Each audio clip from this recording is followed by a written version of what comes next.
Hi అండి, నేను మీ మాధురి. మీరు చూస్తున్నది సుమన్ టీవీ నెట్వర్క్. ప్రస్తుతం అయితే నేనున్నాను ఎపియాన్ పెయిన్ మేనేజ్మెంట్ సెంటర్లో. మరి ఇక్కడ మనకి డాక్టర్ సుధీర్ దారా గారు బోల్డ్ అని విషయాలు చెప్పబోతున్నారు.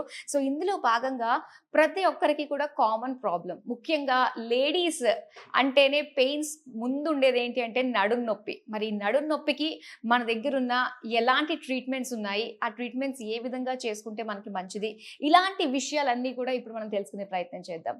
నమస్కారం డాక్టర్ గారు. నమస్తే అండి మాధురి. డాక్టర్ గారు, ఇప్పుడు నేను మీకు యాంకర్గా మీకు అడగడానికి వచ్చాను, లేదంటే పేషెంట్గా అడగడానికి వచ్చాను, ఏదన్నా అనుకోండి. నాకున్న డౌట్స్ అన్నీ కూడా నడుం నొప్పికి సంబంధించి మిమ్మల్ని అడిగేస్తానండి. సో నడుం నొప్పి అన్నది లేడీస్లో బాగా ఎక్కువ కనిపిస్తుందండి. చీటికి మాటికి కూడా వెంటనే నడుం నొప్పి అలసిపోతుంటే వచ్చేస్తుంటుంది. అసలు ఎందుకు వస్తుందండి నడుం నొప్పి అన్నది, ఏజ్తో కూడా సంబంధం లేకుండా? ఇప్పుడు మీరున్నారు కదా, మీరు క్వశ్చన్ అడిగారు కదా, నడుము నొప్పి వస్తుంది మాకు అని చెప్పి. ఓకే, మీరు యంగ్స్టరే. ఓకే, సో నడుము నొప్పి ఎందుకు వస్తుంది అని తెలుసుకోవడానికి ముందు మనం ఏం చేస్తున్నాం పొద్దున్న నుంచి రాత్రి వరకు? మీరు ఎన్ని గంటలు వేస్తారు? పొద్దున్న 6:30కి. 6:30కి. మీ జాబ్కి ఎన్ని గంటలకి బయలుదేరుతారు? 10 o'clockకి. 6 to 10 ఏం చేస్తారు? 6 to 10 వాకింగ్ చేస్తాను. నాకు మీ దగ్గర వాకింగ్ అనాలంటే కూడా ఏం చేస్తున్నారో చెప్పేయండి, తప్పులేదు నేను చెప్తా. వాక్ చేస్తారు ఒక హాఫ్ అన్ అవర్ 45 minutes. దాని తర్వాత ఇంకా ఇంట్లో పిల్లలు వంటలు వగేరా వగేరా వగేరా. సో 10కి ట్రావెల్ స్టార్ట్ అవుతుంది. ఆఫీస్ రీచ్ అయ్యేసరికి 1 hour, 10:45 నుంచి ఇంటర్వ్యూస్. తర్వాత ఈ అన్నిట్లో కూడాను అటు ఇటు తిరగడమే. సరే, ఇంటికి ఎన్ని గంటకి వెళ్తారు? ఇంటికి 5-6 కల్లా వెళ్ళిపోతారు. 5-6కి వెళ్ళిపోతారు. 5-6కి వెళ్ళాక ఏం చేస్తారు? వెళ్ళాక కాస్త రిలాక్స్ అవుతారు. ఎంతసేపు రిలాక్స్ అవుతారు? గంట టీవీ ముందు కూర్చుంటే ఎంతసేపు అన్నా. ఇంకా తర్వాత ఏమైనా పని ఉంటుందా? తర్వాత పని ఉంటుంది. ఎంత ఉంటుంది? తర్వాత ఒక గంటన్నర పిల్లలకి మళ్ళీ భోజనాలు. ఎన్ని గంటలు పడుకుంటారు? 10:30, 11. సో ఇప్పుడు 6 to 10:30 ఎన్ని అవర్స్ ఉంది? ఆల్మోస్ట్ లైక్ 12 + 4 14 hours లో మీరు ఎంతసేపు రిలాక్స్ అయ్యారు? నాకు తెలిసిన మటుకు ఇంటికి వెళ్ళిన 1.5 hour టీవీ ముందు తప్పితే కంటిన్యూస్ పని చేస్తున్నారు. వాకింగ్ చేశారు, పిల్లలకి బ్రేక్ఫాస్ట్ రెడీ చేశారు, లంచ్ చేశారు, వాళ్ళకి ప్యాక్ చేశారు, బయలుదేరారు, ట్రావెల్ చేశారు, జాబ్లో ఇంకేం తిరుగుతూనే ఉంటాం కదా అక్కడిక్కడ. అంత అయిపోయింది, ఇంటికి వెళ్ళారు. ఆ 1.5 hour అంటే 14 hours ఓన్లీ 1.5 hour తీసుకుంటే బ్యాక్ పెయిన్ వస్తుంది. ఇంకేమొస్తుంది? సో నీవు 14 hours ఇంకోటి ఏంటంటే, మనము 14 hours కూడా మధ్యలో బ్రేక్ తీసుకొని రెస్ట్ తీసుకునే ఛాన్స్ ఉంటుంది, మనం తీసుకోం. తప్పకుండా ఒక స్ట్రెన్యూస్ జాబ్కి వెళ్తున్నప్పుడు కండిషన్ చేసుకోవాలా, ఫ్రీక్వెంట్ బ్రేక్స్ కూడా తీసుకోవాలి. బ్రేక్ అంటే బ్రేక్ తీసుకొని వేరే పని చేయడం కాదు, రిలాక్స్ అంటే ఫుల్ బ్యాక్ రిలాక్స్గా ఉండడం. ఒక 1 hour లేదా హాఫ్ అన్ అవర్ మినిమం డేలో, ఫుల్ డేలో. ఇప్పుడు నీ వరకు 10 to 4 or 5 or 6 ఉందనుకో, మధ్యలో హాఫ్ అన్ అవర్ బ్రేక్స్ 2-3 తీసుకోవాలి. ఎక్కడ తీసుకోవట్లే, మళ్ళీ ఇంటికి వెళ్ళి మళ్ళీ పని. సో ఏం చేస్తున్నాం? ఈ 12 + 4 16 hours మన స్పైన్ అంతసేపు భరించదు, బ్యాక్ పెయిన్ వస్తుంది. సరే, బ్యాక్ పెయిన్ వస్తుందంటే ఎక్కడి నుంచి వస్తుంది? బ్యాక్ పెయిన్ అనేది ఒక వేగ్ టర్మ్ కదా. సో బ్యాక్ పెయిన్ ఒక్కొక్కరి ఏజ్లో ఒక్కొక్క స్ట్రక్చర్ వల్ల వస్తుంది. ప్రతి జాయింట్, ప్రతి మజిల్, ప్రతి లిగమెంట్, స్పైన్ కూడా అన్ని కూడా ఓవర్ యూసేజ్ వల్లే వస్తుంది. ఓవర్ యూసేజ్ ఎందుకు జరుగుతుంది? మీ పనిలో మీరు 10కి వర్క్కి వెళ్ళాలి అనుకున్నప్పుడు 6కి మీరు వాకింగ్ చేశారు, అది బాగుంది. కానీ దాని తర్వాత పని చూడు, అది చేయకూడదు. ఏది? పిల్లలకి బ్రేక్ఫాస్ట్లు చేయడం అని ఆల్టర్నేటివ్ చూసుకోవాలి. ఎంత మీ 16 hours మీ స్పైన్ పనిచేయదు. సో ఇదే తప్పు జరుగుతుంది. మీ వాకింగ్ నచ్చింది, కానీ నాకు ఆ 7 to 10 మీరు నిలబడి పనిచేసి ఎంతసేపు పని చేయదు, తట్టుకోలేదు స్పైన్, అందుకని పెయిన్. దాని తర్వాత వర్క్ ఎట్లా చేసుకోవాలి? వర్క్ లేకపోతే మనకి ఫుడ్ ఉండదు. తర్వాత ఇంటికి వచ్చిన తర్వాత 1 hour 1.5 hour రెస్ట్ బాగుంది, కానీ మళ్ళీ పని అన్నారు చూడండి, అది డేంజర్. సో వర్కింగ్ ఉమెన్ ఇంకా డేంజరస్లో పడతారు బ్యాక్ పెయిన్కి. ఎందుకంటే ఎక్కడ రెస్ట్ లేదు కదా. ఇట్లాంటి ఇంటర్వ్యూస్, పరిగెత్తాలా, ట్రాఫిక్లో వెళ్ళాలా, నిలబడాలా, వెయిట్ చేయాలి. సో అబ్నార్మల్ చైర్స్లో కూర్చోవాలి, అబ్నార్మల్ పొజిషన్స్లో ట్రావెల్ చేయాలా. సో ఇవన్నిటి వల్ల పెయిన్ వస్తుంది. సో మీ ఏజ్లో ఉన్న వాళ్ళు ఎవరైనా కానీ బ్యాక్ పెయిన్ ఎందుకు వస్తుంది అంటే, ఫస్ట్ ఆఫ్ ఆల్ డాక్టర్కి వెళ్ళే ముందు మనము క్వశ్చన్ వేసుకోవాలి, మనం ఎంత రెస్ట్ తీసుకున్నాం డైలీ. పొద్దున 6కి లేస్తే 2 గంటల మధ్యాహ్నం లోపల ఎంతసేపు కూర్చున్నామని ఆలోచించండి, తెలిసిపోతుంది మీకు. అంటే కూర్చుంటేనే అది రిలాక్సేషన్ అంటారు. అంటే వర్క్ చేస్తూ కూర్చోవడం కాదు, రిలాక్స్గా కూర్చోవడం. అప్పుడు మజిల్స్ రిలాక్స్ అయిపోయి రికవర్ అవుతాయి, రికవర్ అయ్యి మళ్ళీ పని చేయడానికి రెడీ అవుతాయి. ఓకే. మనం అలా ఉండం కదా. ఇప్పుడు మీరు కూర్చున్నారు కదా, రిలాక్సేషన్ కాదు, ఇది వర్క్. ఇది వర్క్ జరుగుతున్నప్పుడు మీ మజిల్స్ అన్ని కంట్రాక్షన్లో ఉంటాయి. ముందుకుంటే మన ఎక్స్ప్రెషన్స్ ఇట్లా అంటుంటాం, దాంట్లో కూడా హర్ట్ అవుతుంది. సో మెయిన్ రీజన్ ఎందుకు బ్యాక్ పెయిన్ వస్తుంది మీ ఏజ్ గ్రూప్ వాళ్ళకి is this over usage of your spine. Okay. ఎప్పుడు కూడా స్పైన్ పెయిన్ వచ్చిన వాళ్ళు పొద్దున్న నుంచి రాత్రి వరకు మనం ఎంతసేపు నిలబడుతున్నాం, ఎంతసేపు మనము తిరుగుతున్నాం, ఎంతసేపు రిలాక్స్గా కూర్చుంటున్నాం. ఆ రిలాక్స్గా కూర్చోవడం మినిమం 12 అవర్స్లో 6 అవర్స్ కానీ 4 to 5, 6 అవర్స్ ఉండాలి. సో అందరూ మిస్టేక్ చేస్తున్నాం. అందరు మిస్టేక్ చేస్తారు, ప్రతి ఒక్కరు మిస్టేక్. ఎంతసేపు నిలబడితే అంత హెల్త్ అనుకుంటారు, ఎంత నడిస్తే అంత ఇది అనుకుంటారు. శుద్ధ అబద్ధము, అది పెద్ద అపోహ. ఓకే. దీని సైడ్ ఎఫెక్ట్స్ తర్వాత ఫ్యూచర్ లో చూస్తాం అనుకుంటా అయితే. అంతే మరి. ఇప్పుడు ఒక్కసారి స్పైన్ ప్రాబ్లం వచ్చింటే జీవితం అంతా హాంట్ చేస్తుంది. ఓకే. ఎప్పుడోసారి వస్తుంది, కొన్ని రోజులు బాగుంటుంది, మళ్ళీ వస్తుంది, కొన్ని రోజులు బాగుంటుంది, మళ్ళీ వస్తుంది. ఎవరో ఒక సర్జన్ కోసేస్తాడు, సర్జరీ చేస్తాడు, సర్జరీ చేసాక దాని కష్టాలు దానివి. ఓకే. ఇప్పుడు ఇందులో మనకి L1 L2 అని చెప్పేసి ఏదో ఇప్పుడు చాలా ఇంపార్టెంట్ క్వశ్చన్ అంటే, సరే బ్యాక్ పెయిన్ వస్తుంది సార్, మరి బ్యాక్ పెయిన్ అంటే ఏమేమి కారణాలు వస్తాయి, ఏమేమి ఉన్నాయి? నేను ఇంతకుముందు చాలా ఇంటర్వ్యూస్లో చెప్పాను, మోకాళ్ళకు నొప్పులు 5 స్ట్రక్చర్ వల్ల వస్తాయి. Bones, muscles, ligaments, cartilage, meniscus, అంతే. ఇంకా అక్కడ ఏమి ఉండవు. స్పైన్లో అట్లా కాదు, కొన్ని వందల స్ట్రక్చర్స్ ఉంటాయి. Okay. Hundreds of structures. Bones ఉంటాయి, లిగమెంట్స్ ఉంటాయి, కార్టిలేజ్ ఉంటుంది, డిస్క్ ఉంటుంది, జాయింట్స్ ఉంటాయి, మజిల్స్ ఉంటాయి, నర్వ్స్ ఉంటాయి. ఇవి ఎన్ని ఉంటాయి? ఒక్కొక్క సెగ్మెంట్, ఇంతకుముందు L1 అన్నారు, L1 సెగ్మెంట్లో ఒక 20 ఉంటాయి, L2 సెగ్మెంట్లో ఒక 20 ఉంటాయి. అలాగా 33 బోన్లు ఉన్నాయి మనకి. ఒక్కొక్క బోన్కి మధ్యలో అన్ని ఉంటాయి. అందుకని ఇక్కడ ప్రాబ్లం ఏంటంటే, స్పైన్ ప్రాబ్లం వచ్చిన వాళ్ళలో 50% మెంబర్స్కి ట్రీట్మెంట్ రాంగ్ అయిపోతుంది. ఎందుకంటే డయాగ్నోసిస్ రాంగ్. అన్నిట్లో ఏదైనా కనుక్కోద్దు. తిరుపతిలో మా గుండోడు తప్పిపోయాడు, అందరికి గుండు ఉంటుంది. కరెక్ట్ అండి. అందరికి ఏ స్ట్రక్చర్. సో ఇది పెద్ద ఛాలెంజ్. ఇప్పుడు ఇంతకు ముందు వరకు పెయిన్ మేనేజ్మెంట్ సెంటర్స్ లేకుండా, పెయిన్ మేనేజ్మెంట్ స్పెషాలిటీ లేక ముందు వరకు ఎవరైతే నడుము నొప్పికి ట్రీట్మెంట్ చేసేవాళ్ళో వాళ్ళు జనరల్గా pain killers, exercises, pain killers, exercise, final surgery. కానీ ఆ సర్జరీ కరెక్ట్గా జరుగుతుందా లేదా?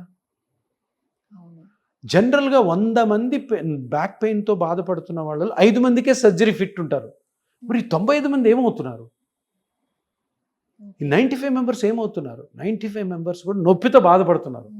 ఎందుకు? నొప్పిని అప్పుడు రిలీవ్ చేసుకోవాలంటే ఏం మెథడ్స్ ఉన్నాయి? ఏమి లేవు.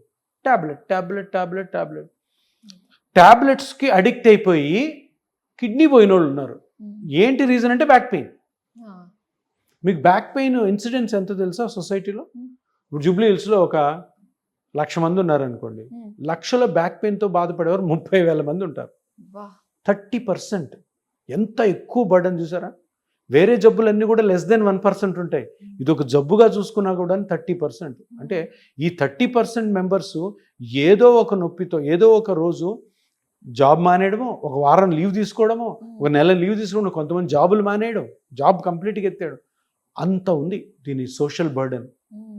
ఇక్కడ జరుగుతున్నది ఏంటంటే, మనం మళ్ళీ వచ్చేది కారణాల కోసం. ఇప్పుడు నేను చెప్పింది physiotherapy, tablets, final surgery. Surgical indication 5%. అంటే 100 మందిలో 5 మందికే. ఈ 95 మందికి చాలా చాలా కారణాలు ఉన్నాయి. ఇప్పుడు పెయిన్ మేనేజ్మెంట్ సెంటర్స్లో ఉన్న ఎక్విప్మెంట్ తోటి, ఉన్న స్కానింగ్ ఫెసిలిటీస్ తోటి ఆ చిన్న చిన్న స్ట్రక్చర్స్, చిన్న లిగమెంట్ క్రాక్ అవ్వచ్చు, చిన్న జాయింట్ ప్రాబ్లం రావచ్చు, చిన్న డిస్క్ ప్రాబ్లం రావచ్చు, చిన్న నర్వ్ కంప్రెషన్ కావచ్చు. ఈ అన్నిటికి కూడాను కరెక్ట్గా ఆ పాయింట్ని కనిపెట్టి దానికి రీజనరేటివ్ థెరపీ, చిన్న చిన్న రేడియో ఫ్రీక్వెన్సీ ట్రీట్మెంట్ తోటి కంప్లీట్గా రికవర్ చేయొచ్చు. ఓకే. సో ఇక్కడ ఈరోజు మనం తెలుసుకోవాల్సింది ఏంటంటే, స్పైన్కి చాలా ఒక 10 years బ్యాక్ వరకు కూడాను సర్జరీ ఇండికేషను ఓన్లీ 5%. 100 మందిలో 95 మంది సఫర్ అవుతానంటారు. 95 మంది పోయి డాక్టర్లు అడుగుతారు, సార్ నాకు సర్జరీ చేసేయండి సార్, భరించలేక. అది రాంగ్ సర్జరీ అవుతుంది. సో అందుకని ఇప్పుడు అందరూ తెలుసుకోవాల్సింది ఏంటంటే, 95% ఎవరైతే ఆపరేషన్కి ఫిట్ కారో వాళ్ళందరికీ కూడాను దెర్ ఈజ్ ఎ హోప్. తప్పకుండా రికవర్ అవుతారు. But only thing is correct doctor దగ్గరికి వెళ్ళి కరెక్ట్గా స్కాన్ చేసుకొని ఆ స్ట్రక్చర్ ఎక్కడి నుంచి అయితే నొప్పి వస్తుందో కనుక్కోవాలి. ఇప్పుడు మనం మామూలుగా చూసేది సర్జరీలు జరిగేది సయాటికాకి, ఇక్కడ నుంచి కాలంతా గుంజుతుంటుంది, డిస్క్ బయటకు వచ్చింటే నరం వాస్తుంది, కాలు గుంజుతుంది.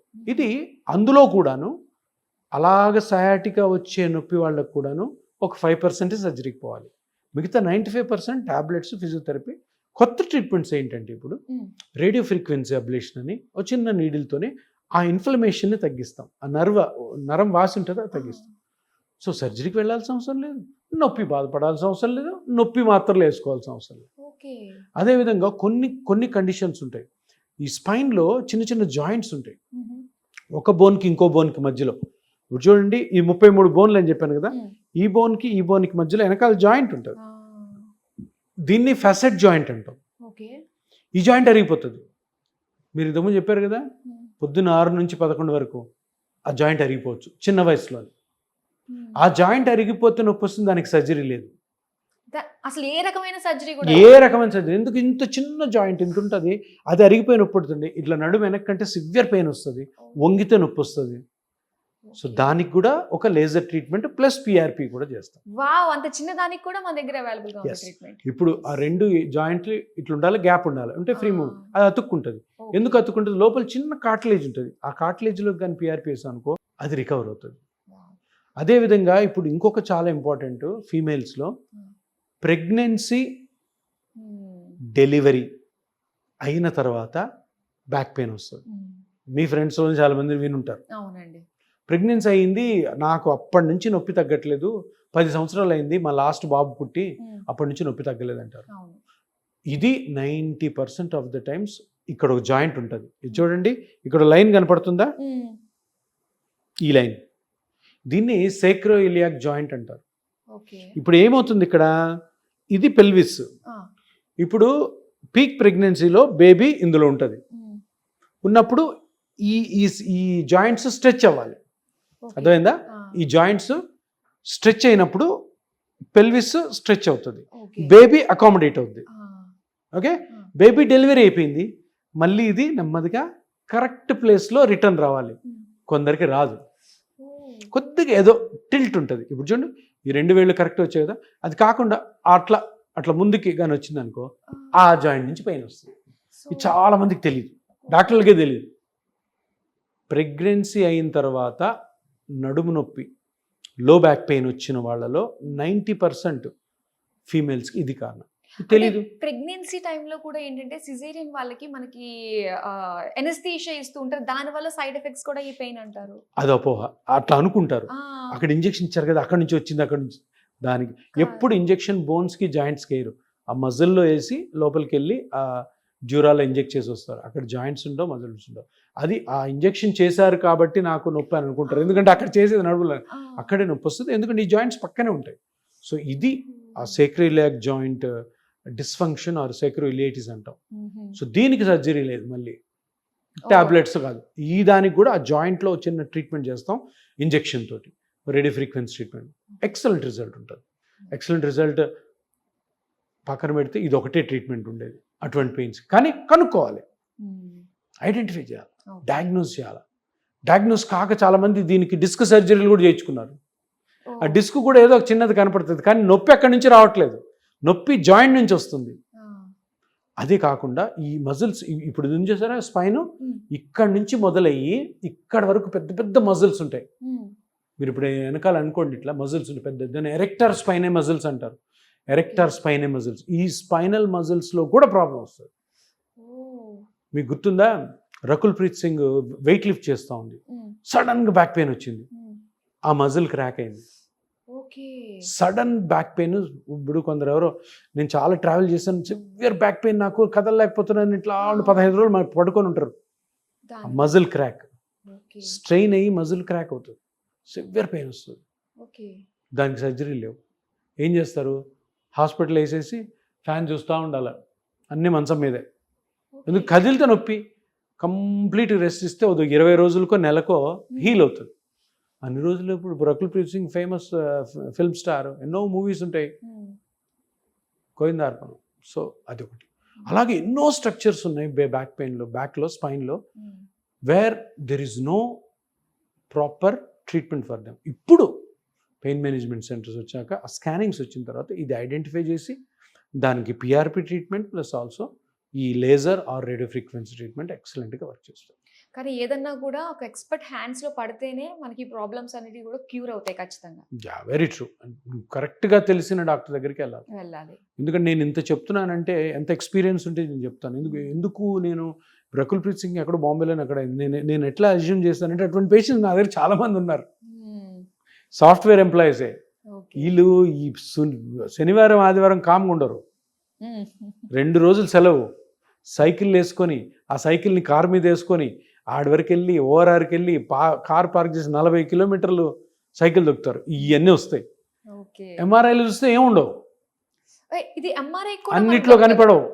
ఇప్పుడు నేను చెప్పిన ఫ్యాసెట్ జాయింట్ కూడా ఎంఆర్ఐలో కనపడవచ్చు, కొన్ని మిస్ అవచ్చు. ఎస్ఐ జాయింట్ కూడా తెలియదు. అది తెలియకుండా అంత నొప్పి ఎందుకు వస్తుందో అర్థం కాదు. సో ఇది తెలిసిన డాక్టర్, ఆ ఎక్స్పీరియన్స్ డాక్టర్ దగ్గరికి వెళ్ళాలి.